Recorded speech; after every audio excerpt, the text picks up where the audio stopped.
Words of action. They petitioned the city of Boston and the state legislature. Here to read from a resolution by the colored citizens of Boston is the Honorable Byron Rushing. Meeting of the Colored Citizens of Boston. Pursuant to public call, a large meeting of the colored citizens of Boston was held in the vestry of the Belknap Street Church. The object of the meeting having been stated to be consideration of the various anti-slavery petitions now being acted upon by the legislature, the following resolutions were submitted.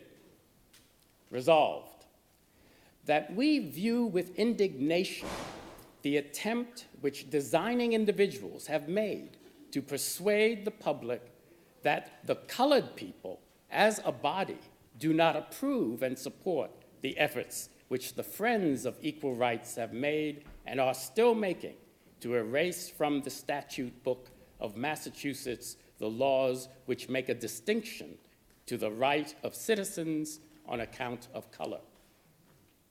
Resolved, that we, as men and as citizens, denounce the law of this state forbidding persons of different colors to intermarry because it is wrong in itself, at variance with the Constitution of the state, and as children of Massachusetts, we rejoice to believe that this stain will soon be wiped away.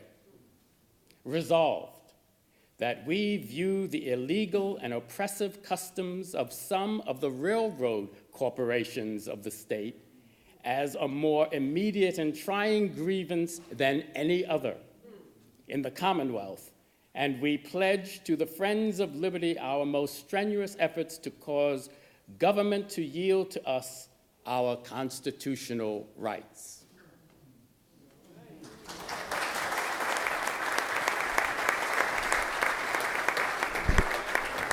In 1833, Maria Stewart delivered her farewell address to her friends in the city of Boston in the infant schoolroom. Reading Maria Stewart is media maven Marita Rivero, the Vice President and General Manager for Radio and Television at WGBH.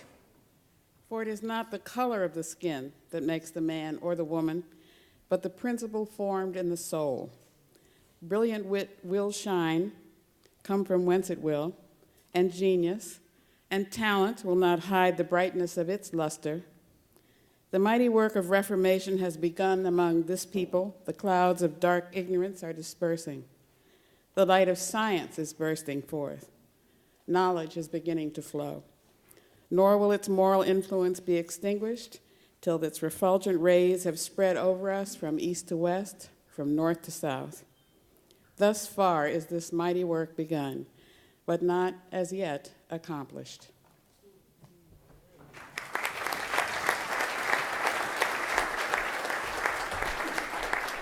Abdul Rahman Ibrahima Sori was a royal in present-day Guinea. A military commander, he was captured in 1788 and enslaved for 40 years in Mississippi. In 1828, the African Muslim prince, having secured freedom for himself and his wife, embarked upon a campaign to raise the necessary funds to free his 9 children. Reading from Prince Among Slaves by Terry Alford is a representative of the Community Relations Service of the United States Justice Department, a magnanimous mediator, Muhammad Ali Salam. Prominent blacks had learned straight away of Ibrahima's arrival in Boston and lost no time in offering him their help. Within 2 days, they were escorting him on the mall and elsewhere about the city.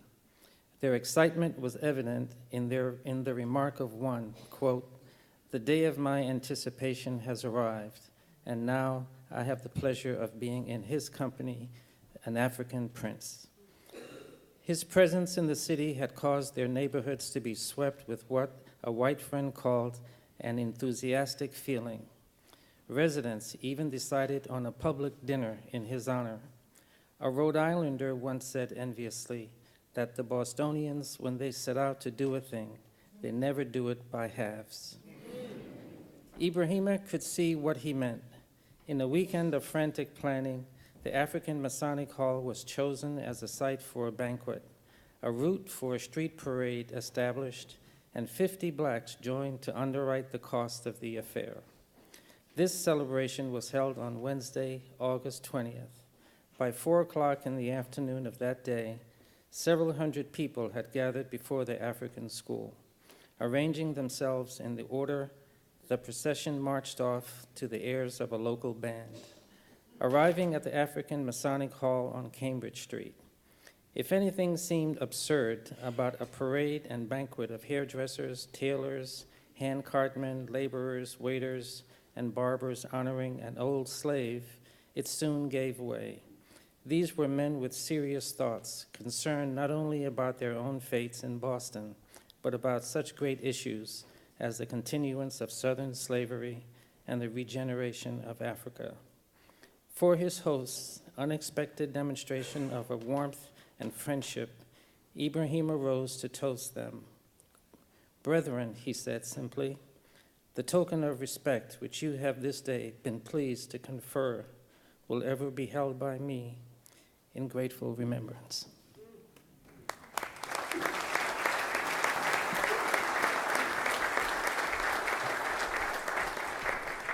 Sarah and Angelina Grimke came from South Carolina and first spoke to small audiences in homes, but soon outgrew small spaces with their fiery words.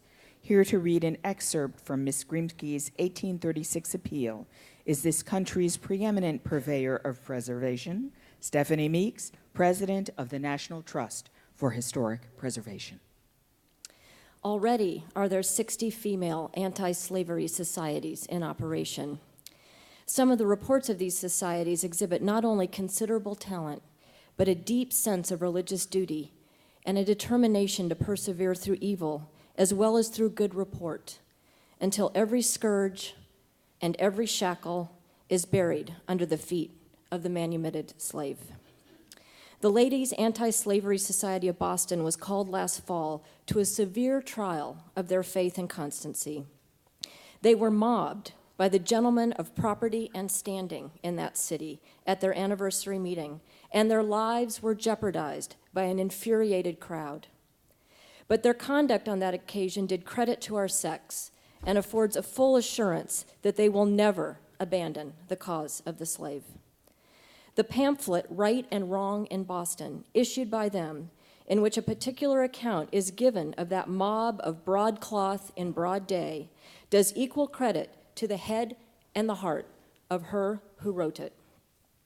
I wish my Southern sisters could read it.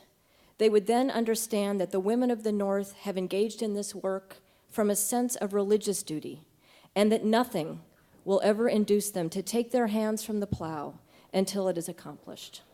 They feel no hostility to you, no bitterness or wrath. They rather sympathize in your trials and difficulties. But they well know that the first thing to be done to help you is to pour in the light of truth on your minds.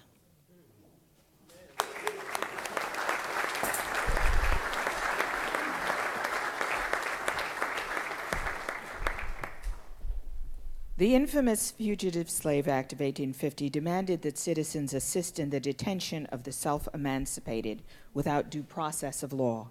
Abolitionist agents in Boston were infuriated and vowed their support of those who made their way to the city via the Underground Railroad network.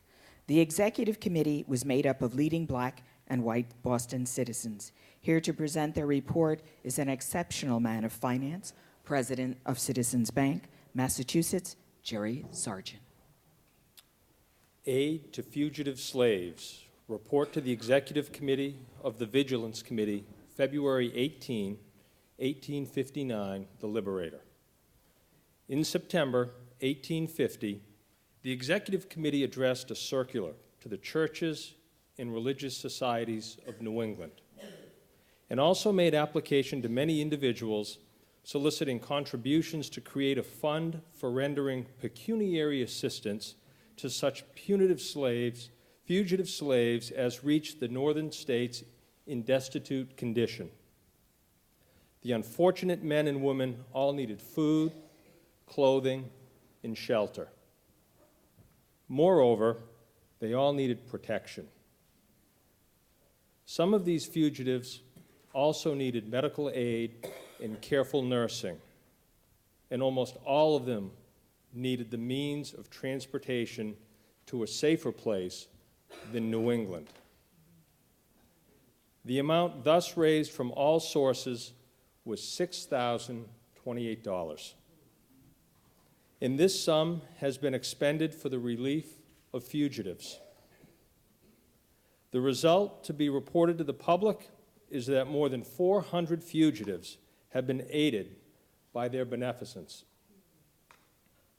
Since frequent arrivals of fugitives still continue, and doubtless will continue while slavery lasts, it is desirable that those who are willing to assist the fugitive with temporary or permanent employment or protection should at once report themselves to the Executive Committee.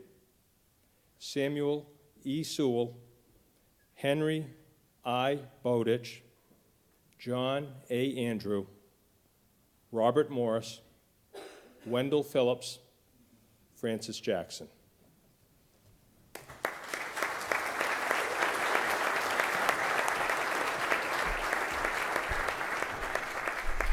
When Boston's black citizens felt the need, they defended themselves by writing articles to redress the all too often derisive criticism of their professional skills. To read William Nell's article is one of Goodwin Proctor's most amazing attorneys, Richard Soden. Within the past 10 years, the class of citizens has exhibited a very commendable business tact and talent. The following deserves tribute to him who is hailed as the Prince of Caterers, J.B. Smith. Then there is the Boston Gymnasium, in successful operation under the accomplished proprietor, John B. Bailey of Baltimore.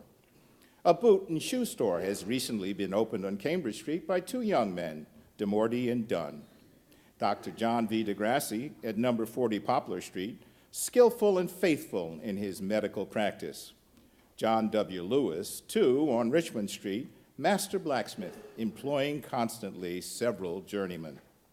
Madame Carteau at 196 Washington Street has elicited encomiums from the ladies of Boston for her preparations for improving the hair and complexion. I might enumerate others: Robert Morris, lawyer; Lewis Hayden, trader; John S. Rock, dentist. Besides gilders, house and sign painters, printers, tailors, and so through the whole list of mechanical, artistical, and professional skills. The success of one is a guarantee for others. Let colored men and women persevere in well-doing.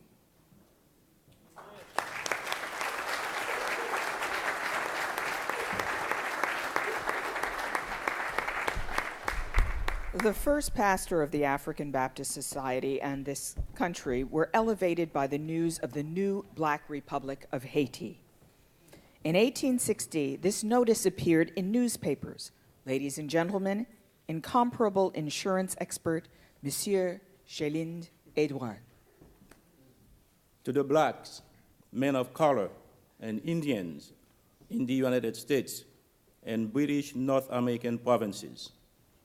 Friends, I am authorized and instructed by the government of the Republic to offer you individually and by communities a welcome, a home, and a free homestead in Haiti.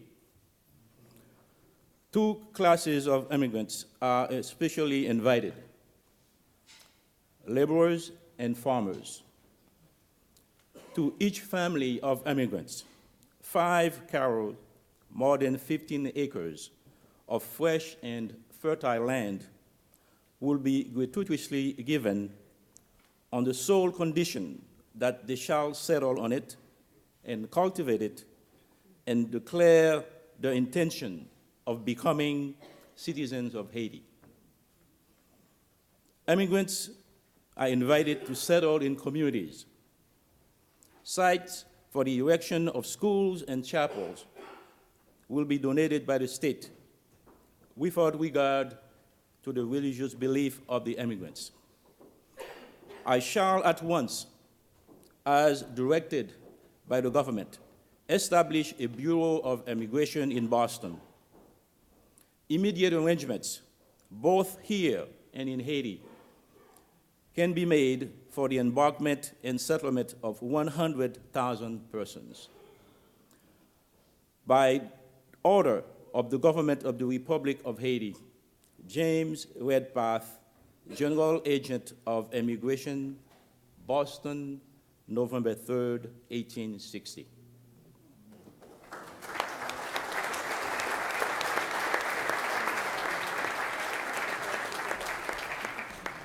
There were few abolitionists with greater credibility and conviction than these abolitionists who often gathered at this meeting house, the anti-slavery offices, and at Smith's barber shop. William Lloyd Garrison, editor of The Liberator and founder of the New England Anti-Slavery Society, John J. Smith, barber and state representative, Senator Charles Sumner, who grew up on the north slope of Beacon Hill, and the most celebrated leader of his time, Frederick Douglass. They were national leaders and friends who cherished each other's company and appreciated the opportunity to commune for shared wisdom and strength. Here to read their words are their descendants, David Lloyd Garrison, June Hill, and Jim Sumner. On January 6, 1832, the New England Anti-Slavery Society was founded on the ground floor of this meeting house. Upon exiting the building that night, Garrison was heard to say, "We have met tonight in this obscure schoolhouse. Our numbers are few and our influence limited, but mark my prediction. Faneuil Hall shall ere long echo with the principles we have set forth. We shall shake the nation by their mighty power." 6 months later, in that same year, he made a speech in this sanctuary entitled "Progress of the Abolitionist Cause" before the African Abolition Freehold Society. Last year, I felt as if I was fighting single-handed against the great enemy. Now I see around me a host of valiant warriors, armed with weapons of an immortal temper, whom nothing can daunt, and who are pledged to the end of the contest. The number is increasing with singular rapidity. The standard which has been lifted up in Boston is attracting the gaze of the nation and inspiring the drooping hearts of thousands with hope and courage. As for myself, whatever may be my fate, whether I fall in the springtime of manhood by the hand of an assassin, or be immured in a Georgia cell, or be permitted to live to a ripe old age, I know that the success of your cause depends nothing upon my existence. I am but a drop in the ocean, which, if it be separated, cannot be missed. My own faith is strong, my vision clear, my consolation great.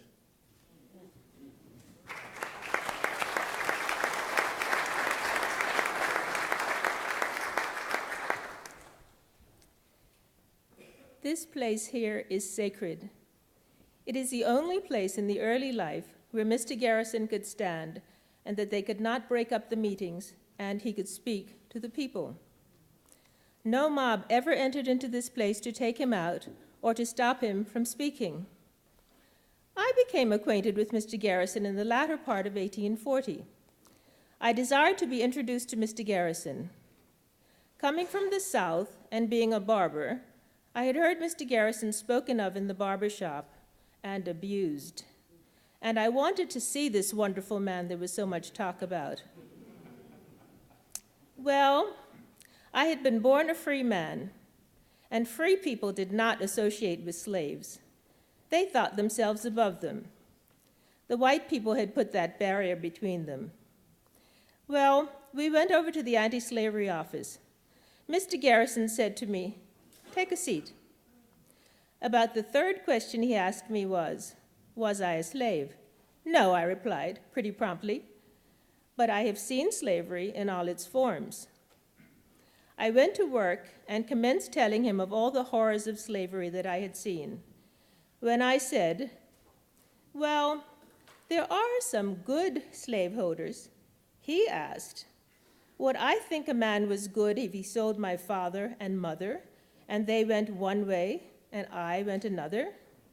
Would I call him a good man? Of course, I had to say, no, sir. I was convicted at the start. I came out of that office a wiser man. I think Mr. Garrison was the greatest man that this country ever produced. I say he did a great work for this nation and for this people. I tell you, my friends, I feel proud to think that I am living today to hear from the son of the noblest man that this country has ever produced, to hear from him of the work of a noble ancestor.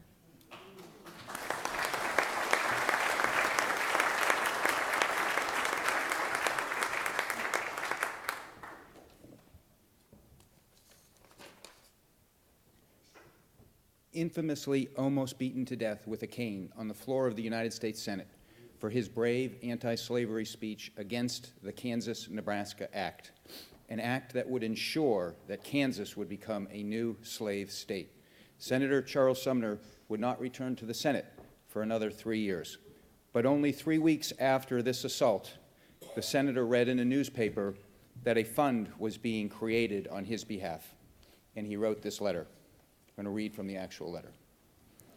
Dated from Washington, 13 June, 1856. My dear sir, the papers speak of a token planned by you in appreciation of my recent speech exposing the crime against Kansas. Pardon me if in advance of any direct information I say to you frankly that I cannot allow this flattering project to proceed further. It is enough for me that you and your generous associates approve what I said. Such sympathy and support in the cause of which I am a humble representative is all that I ask for myself or am willing to accept. But the cause itself has constant claims on all of us. And I trust not to seem too bold if I express a desire that the contribution intended for the testimonial to me may be applied at once and without abatement of any kind to the recovery and security of freedom in Kansas. It was for this that I spoke in the Senate, and I shall be proud to regard these contributions thus applied as my words hardened into deeds. Believe me, my dear sir, with much regard and very faithfully yours, Charles Sumner.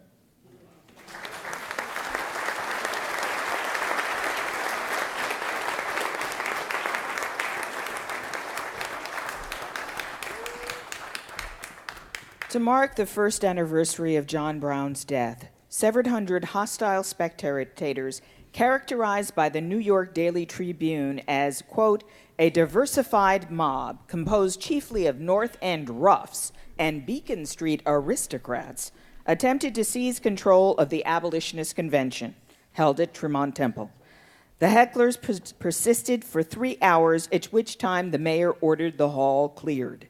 The abolitionists reconvened that evening at the Joy Street Baptist Church, where Frederick Douglass gave an impassioned speech.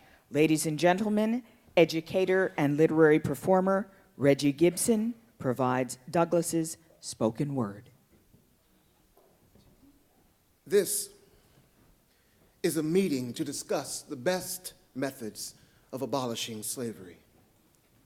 And each speaker here is expected to present what he regards as the best way of prosecuting the anti-slavery movement. From my heart of hearts, I endorse the approval of any and all methods of proceeding against slavery, whether politics or religion, whether peace or war, Bible or Constitution, union or disunion, every possible way known in opposition to slavery is my way.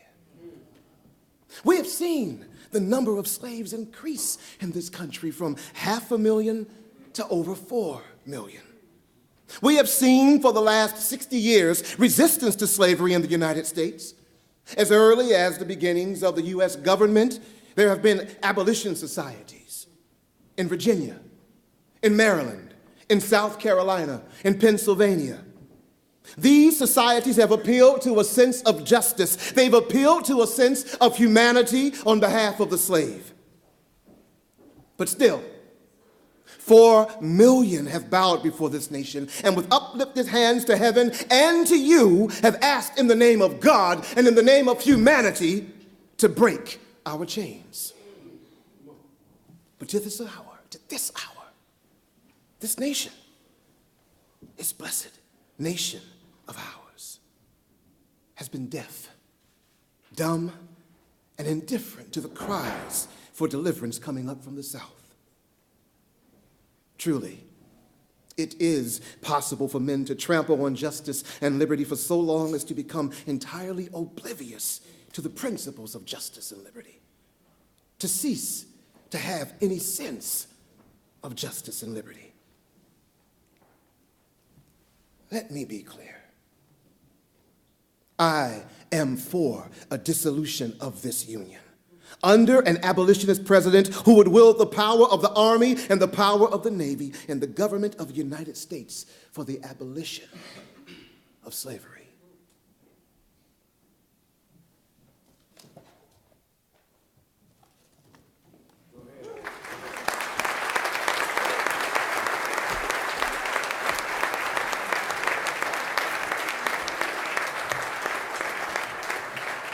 In April 1861, shots fired on Fort Sumter signaled the beginning of the American Civil War. Black citizens in Boston rushed to the State House, prepared to join the fight for freedom. When they learned that black troops would not be enlisted, they organized their forces. Here to read from their meetings in April and May of 1861 is a man to whom this museum owes a huge debt of gratitude. For his leadership and support, he is in our minds and hearts the superlative superintendent of Boston African American National Historic Site, Cassius Marcellus Cash.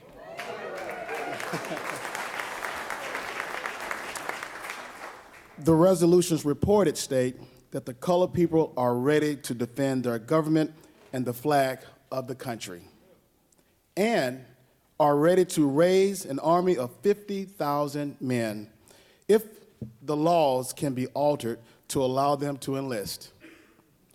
Now, a second meeting of the colored citizens of Boston was held on Monday evening, April 29th, 1861, in the hall corner of Joy and Cambridge Streets to form a drill company. Though denied the privilege of forming part of this militia, we would not take advantage of our country's danger, but will show even to our enemies that we have the best wishes for our country's prosperity. And while others go and vindicate the right, we stand ready to defend the lives and property of the people of Massachusetts. A list was opened, and 125 enrolled their names. After the formation of the proper committees, the meetings adjourned and took their first lesson in the drill of the colored military company called the Liberty Guards.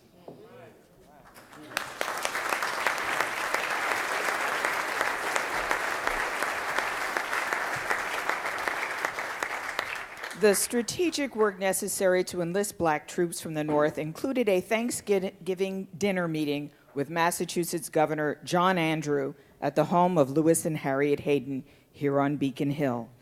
Hayden secured Andrew's promise to go to Washington to get President Lincoln to enlist black troops. Reading from an account of the departure of the Glory Regiment from Boston to South Carolina in 1863 is Colonel Sterling McLeod, commander of the new Massachusetts 54th Volunteers, commissioned by Governor Deval Patrick. The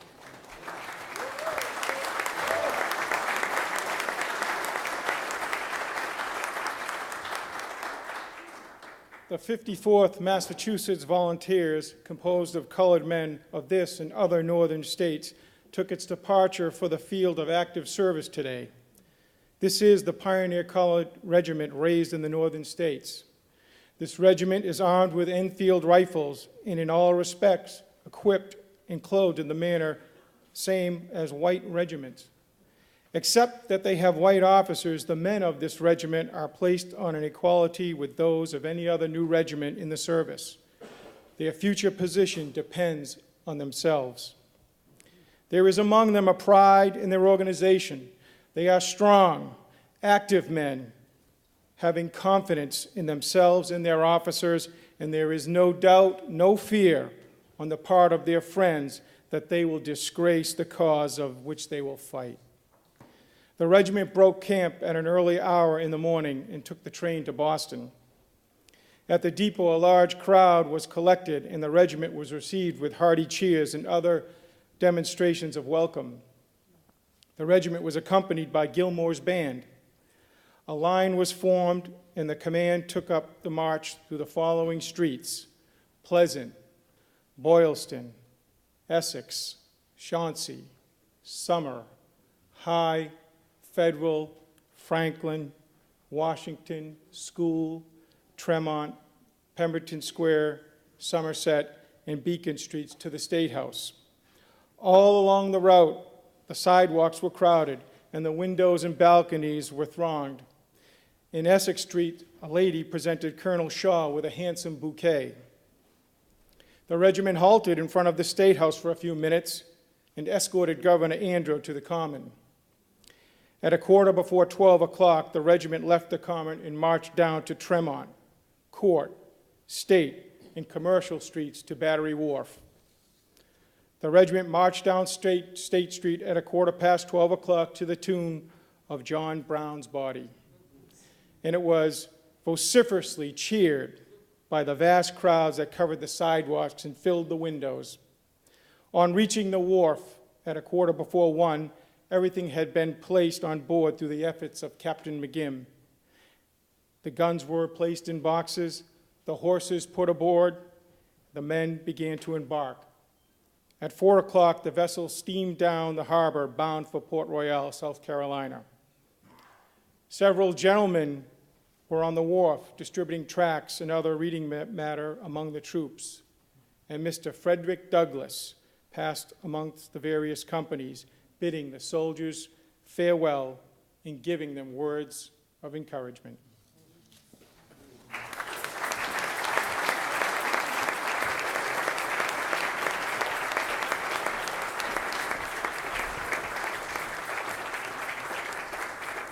For the past 11 years, visitors to the museum have seen a film about the history here on Beacon Hill. There is music at the end of that film by none other than Sweet Honey in the Rock. Issei Maria Barnwell, Ditanju Botade Cassell, Aisha Cahill, Louise Robinson, Carol Lynn Maillard, Shirley Childress Saxton. Ladies and gentlemen, Sweet Honey in the Rock.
Trouble all over this world,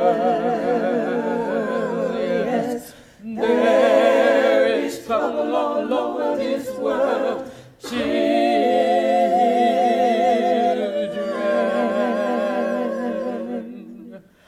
There is trouble all over this world.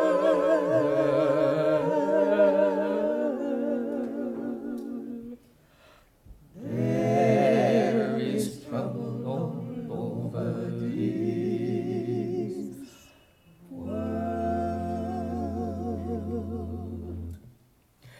Ain't one lay my religion down, no. Ain't one lay my religion down, children.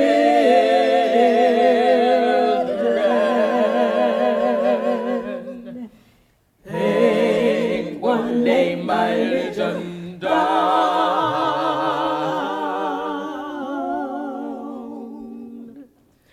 Ain't one lay my religion down. I've been bute and I've been scorned, yes. I've been bute and I've been scorned, children.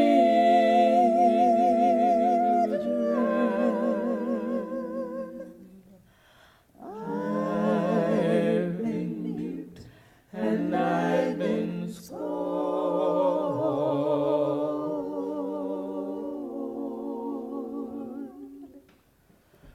I've been talked about, shows you.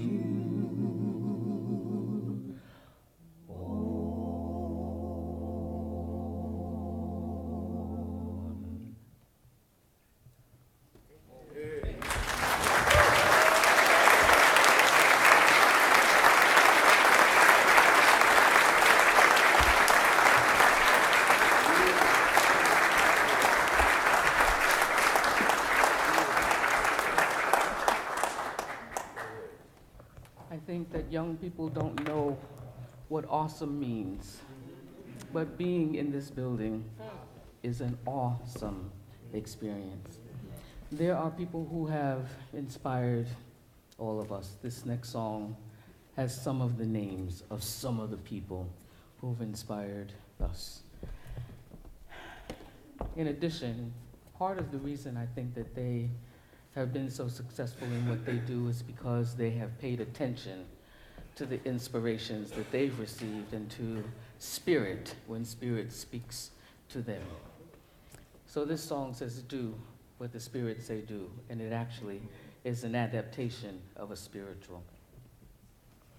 Children, I'm gonna do what the spirit say do. I'm gonna do what the spirit say do. I'm gonna do what the spirit say do, my Lord, and obey the spirit of the Lord. Well, I'm gonna walk when the spirit say walk. I'm gonna walk when the spirit say walk. I'm gonna walk like John walked into Jerusalem, and walk all around the town. And then I'm gonna shout when the spirit say shout out loud. Shout when the spirit say shout. I'm gonna shout like the children at the battle of Jericho. Shout till the walls come down. Then I'm gonna sing when the spirit say sing. I'm gonna sing when the spirit say sing. Like Paul Robeson and Aretha Franklin. Say yeah yeah yeah yeah yeah yeah. amen that right when the Spirit say right. Write it down well right when the Spirit say right. Like August Wilson and Zora Neale Hurston gonna sit down and write about life. And then I'm gonna speak when the Spirit say speak. Gonna speak when the Spirit say speak. Like Martin Luther King and Barack Obama gonna speak out loud and clear. Well, I'm gonna dance when the Spirit say dance. Gonna dance when the Spirit say dance. Like Judith Jameson and Baba Chuck Davis gonna dance, dance, dance, dance, dance, dance, dance, dance. Sit when the Spirit say sit. Sit down, child. Sit when the Spirit say sit. I'm gonna sit like dear Miss Rosa Parks. I'm gonna sit down and resist. And then I'm gonna stand when the Spirit says stand. Stand up and stand when the Spirit says stand. I'm gonna stand for my rights, stand for truth and justice. Gonna stand, stand, stand. Stand and then march when the Spirit says march. I'm gonna march when the Spirit says march. I'm gonna march like my people from Selma to Montgomery. Gonna march all around the town. I'm gonna do, I'm gonna walk, I'm gonna run, I'm gonna jump, I'm gonna sing, I'm gonna shout, I'm gonna shout, I'm gonna preach, I'm gonna preach, I'm gonna teach, I'm gonna work, I'm gonna play, I'm gonna learn, I'm gonna read, I'm gonna write, I'm gonna sing, I'm gonna shout, I'm gonna shout, I'm gonna do what the Spirit say, do what the Spirit say, do my Lord, do what the Spirit say, do. I'm gonna do what the Spirit say, do my Lord. Oh, may the Spirit of the Lord reign. I'm gonna walk, I'm gonna run, I'm gonna run, I'm gonna preach, I'm gonna teach, I'm gonna learn, I'm gonna read, I'm gonna write, I'm gonna think, I'm gonna dream, I'm gonna work, I'm gonna march, I'm gonna dance, I'm gonna dance, I'm gonna shout, I'm gonna sing, I'm gonna do what the Spirit say, do what the Spirit say, do my Lord, do what the Spirit say, do. Gonna do what the Spirit say, do my Lord. Oh, may the Spirit of the Lord.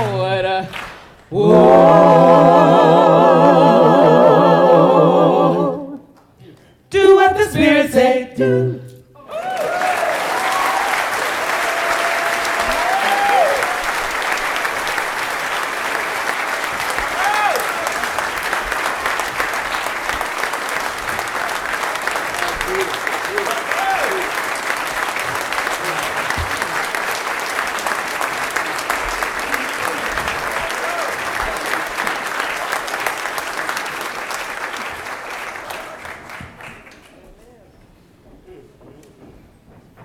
It seems I hear Harry Moore from the earth, his voice still cries. No one can kill the dreams I hold, for freedom never dies. Freedom never dies, I say.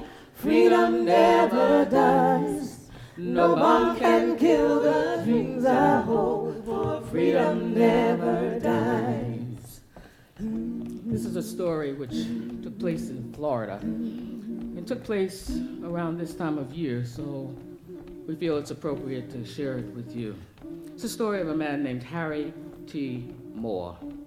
Harry Moore and his wife were both teachers. They were concerned about the racism, the lynchings, the inability of black folk to rouse themselves to go and vote.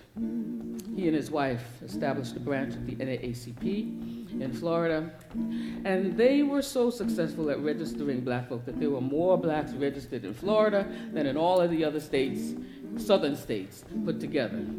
That's some amazing organizing. And so, sometimes when we're successful, things happen that are not the most positive things. There were people who were very annoyed with Mr. Moore.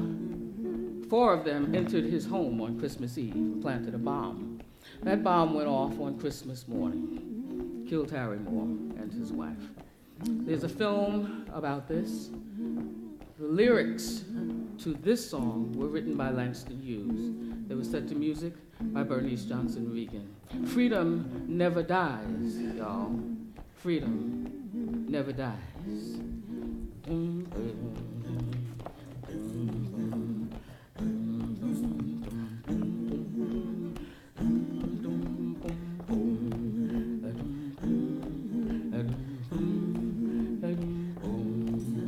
It happened in Florida, land of flowers, on a Christmas night. Men came stealing through the orange groves, men of hate carrying dynamite. It was to a little cottage, a family the name of Moore. At the window hung sprigs of holly, a fine wreath at the door. It was on the night of Christmas, the family prayers were said. Mother, father, daughter, grandmother went to bed. Father's name was Harry Moore of the NAACP. He fought for the right for us to live. Black folks must be free. It seems I hear Harry Moore from the earth, his voice still cries. No bomb can kill the dreams I hold, for freedom never dies. Freedom never dies, I say. Freedom never dies. No bomb can kill the dreams I hold, for freedom never dies. Well, it could not be in Jesus' name beneath the bedroom floor. On Christmas Eve, the killers hid the bomb for Harry Moore. Oh, it could not be in Jesus' name. The killers took his life, but they killed Harry Moore, and they killed his faithful wife. It could not be for the sake of love they did this awful thing. But when the bomb exploded and the Moors died, no hearts were heard to sing. And certainly no angels cried peace on earth, goodwill to men. But around the world an echo hurled the question, when? When people in Jesus' name, when will they by prayer know that each one has the right to stand up everywhere? When will people, for the sake of love and the sake of democracy, know that no bomb you can make can stop us from being free? It seems I hear Harry Moore from the earth, his voice still cries. No bomb can kill the dreams I hold, for freedom never dies. So if you see a Harry Moore walking on a Christmas night, don't you fear, don't run, don't hide. He has no dynamite.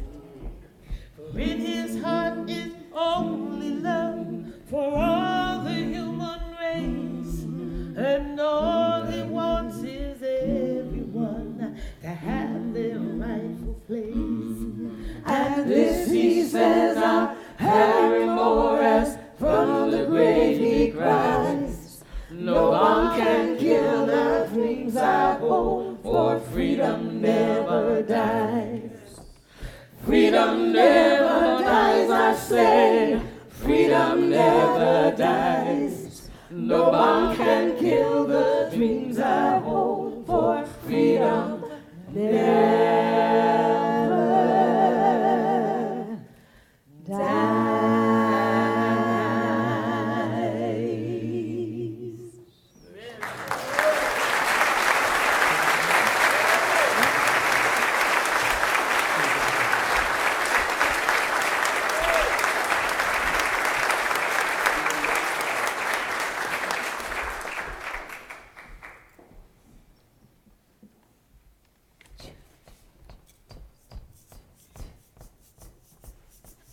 Holy, holy,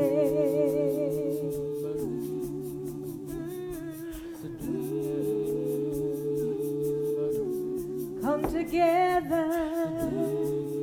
Holy, holy. People, we've got to come together. Yes, we do. With all of the strength, the power, and the feeling. Yeah, yeah. Holy, holy.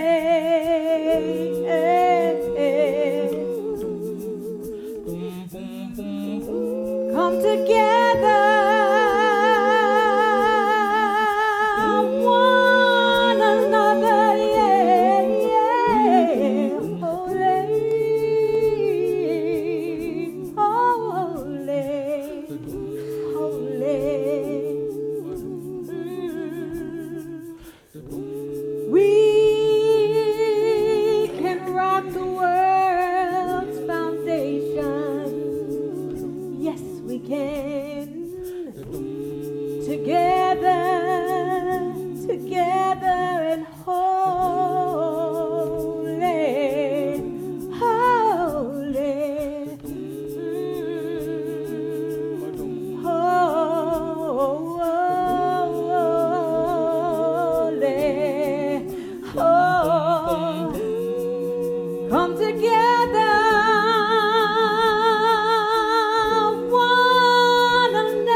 Yes, there are I.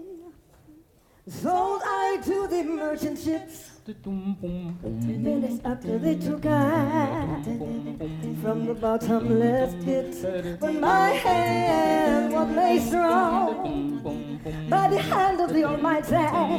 We forward in this generation triumphantly.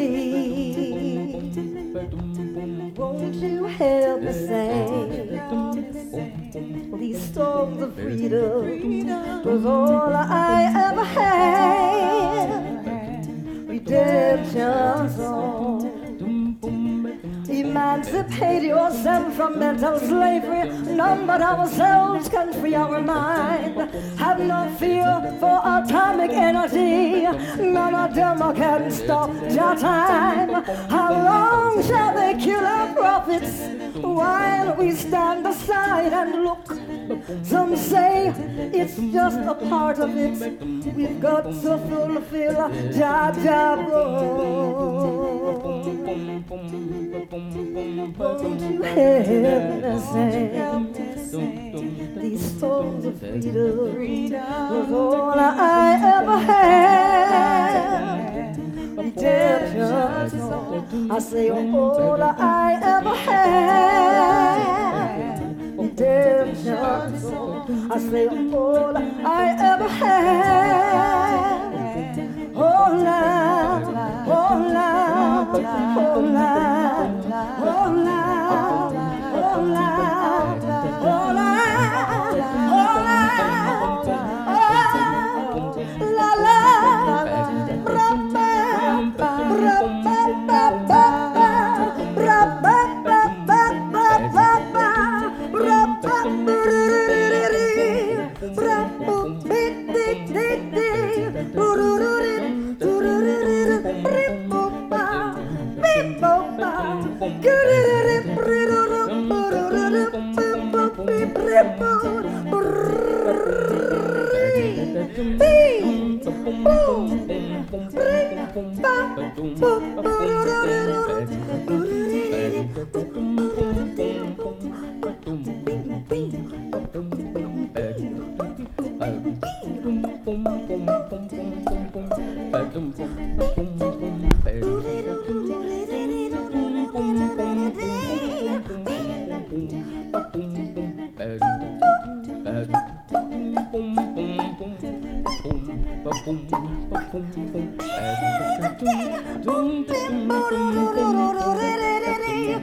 We who believe in freedom cannot rest.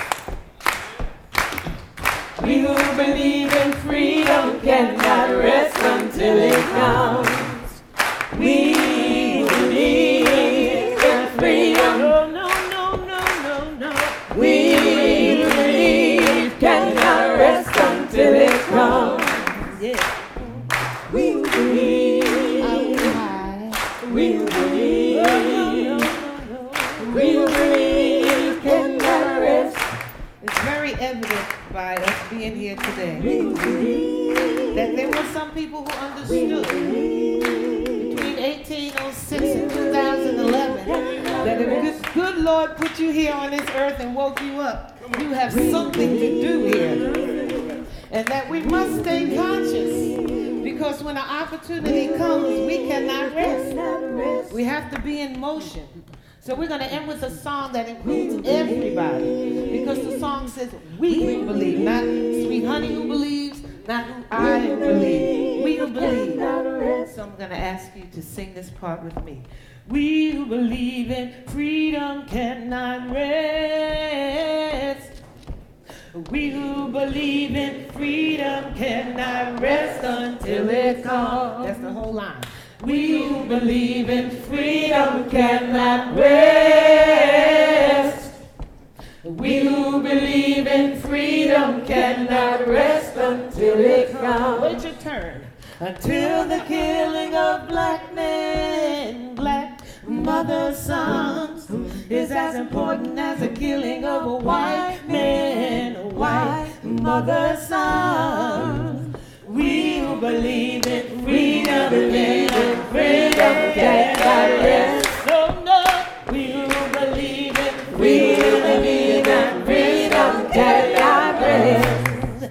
That which touches me most is that I had a chance to work with people, passing on to others that which was passed on to me. To me, young people come first. They have the courage where we fail.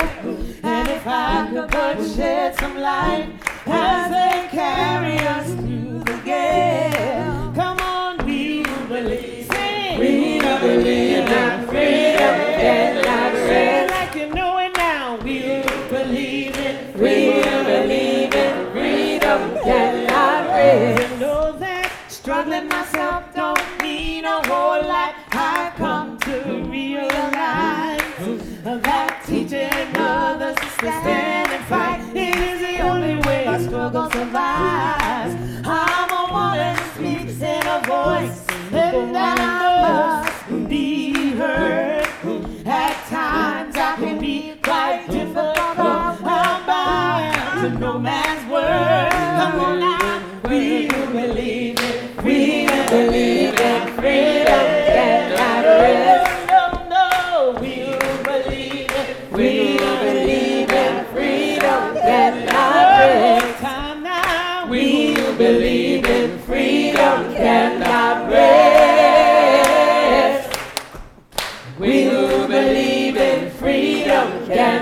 rest until it comes. I believe. I believe. I believe. I believe. I believe. Oh, I believe. I believe. I believe. Oh, I believe. We who believe in freedom. We who believe in freedom.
We're so honored to be here at this wonderful, wonderful, wonderful rededication of this special holy place.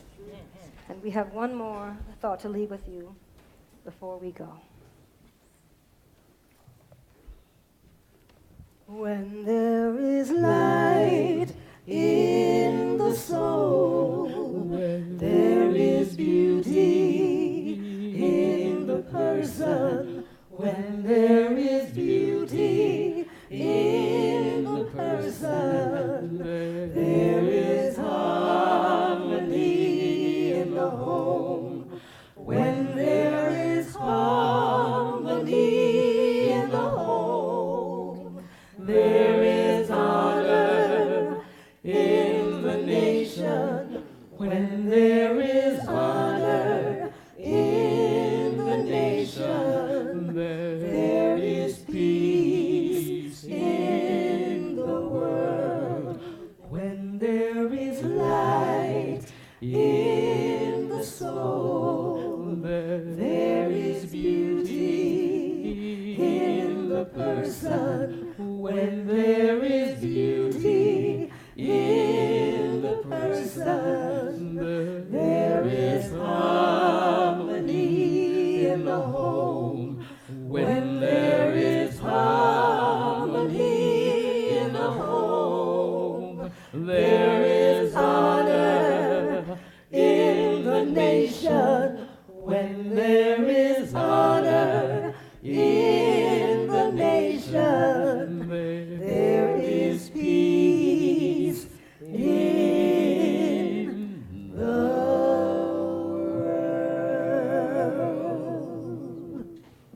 Thank you all very, very much.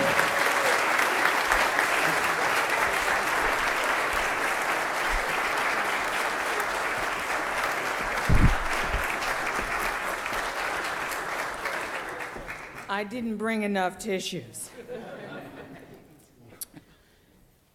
I want to thank Sweet Honey in the Rock. I do not know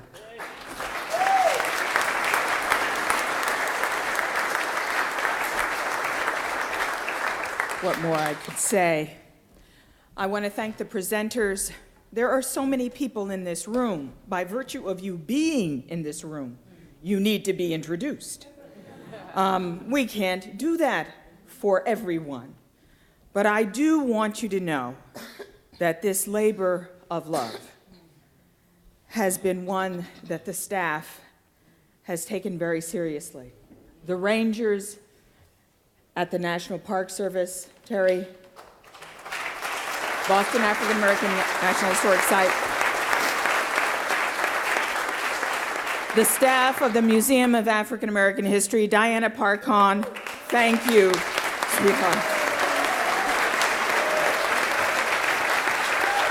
Chandra, Lamerchi, Lori, Lynn, Nancy, Jimmy, Shun, Adrian, Marilyn, our consultant, Cheryl, Gina, Leon,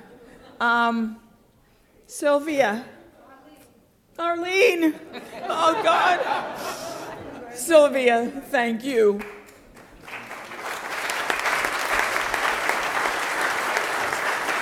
Sylvia is the former executive director. I'd like that anyone who has ever been a member of the board of the Museum of African American History to please stand.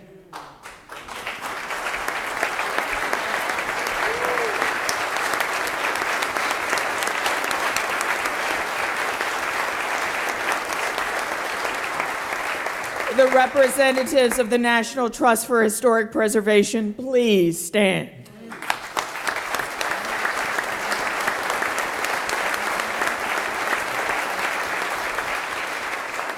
All those in the National Park Service, please stand.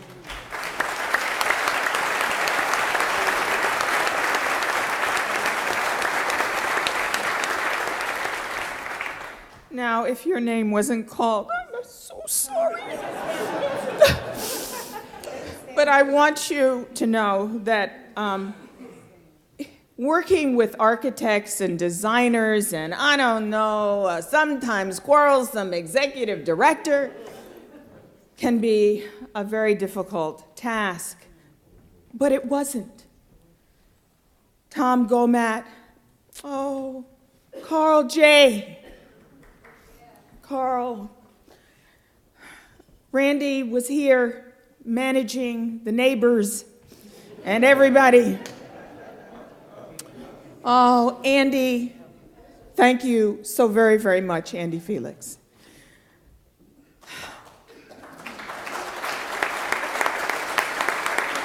I also want to say to John G. Waite and Associates, if they would please stand.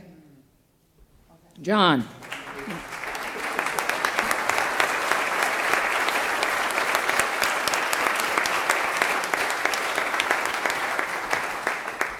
Jack came because we called, because we asked him to take a look at the building and tell us what he needed.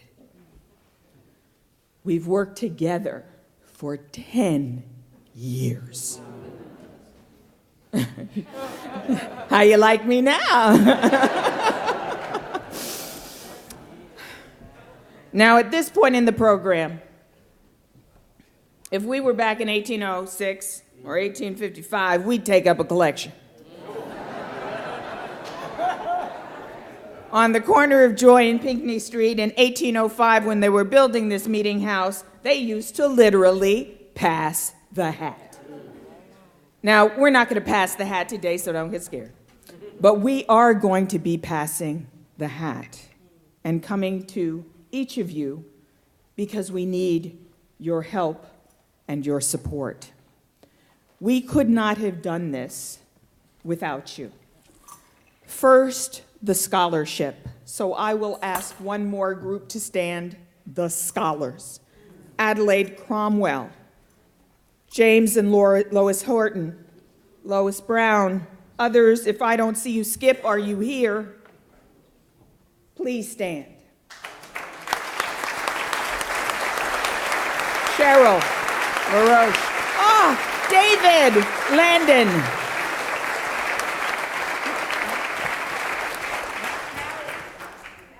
Oh, Marion Kilson. Good Lord, Marion.